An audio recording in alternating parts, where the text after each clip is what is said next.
Surah Al-Buruj, ang mga bituin. Sa ngalan ng Allah, ang mahabagin, ang maawain. Isinusumpa ko sa kalangitan na naglalaman ng mga naglalakihang bituin, at sa ipinangakong araw, at sa sumasaksi, at sa kanyang sinasaksihan. Sumpa sa mga kasamahan ng malalim na hukay, naglalaman ng apoy, puno ng panggatong, nang sila ay nagsiupo ng malapit dito. At sila ay saksi sa anumang kalunos-lunos at kalupitang kanilang ginawa laban sa mga naniniwala.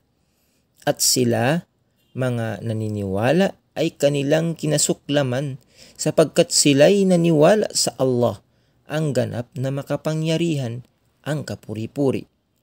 Nasa kanyang pagmay-ari ang kapamahalaan ng mga kalangitan at kalupaan. At ang Allah ay saksi sa lahat ng bagay.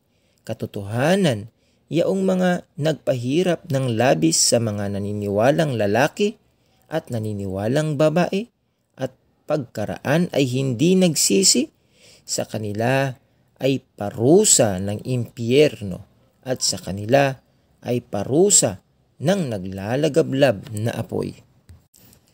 Katotohanan, yaong mga naniwala at gumawa ng mga gawaing matuwid, sa kanila ay mga hardin na sa ilalim nito ay may mga ilog na umaagos.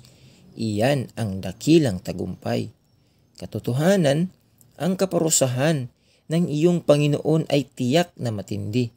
Katotohanan, siya ang nagpasimula sa paglikha at pagkaraan ito ay kanyang uulitin. At siya ay magpapatawad, ang mapagmahal. Nagmamay-ari ng marangal na trono, siya ay gumagawa ng anumang kanyang naisin. Nakarating na ba sa iyo ang kasaysayan ng mga kawal ni Paraon at ng mga tribo ng Thamud?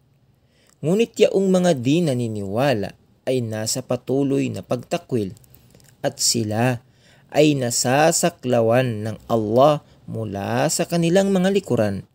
Ngunit ito ang marangal na Quran, nakatitik sa iniingatang talaan.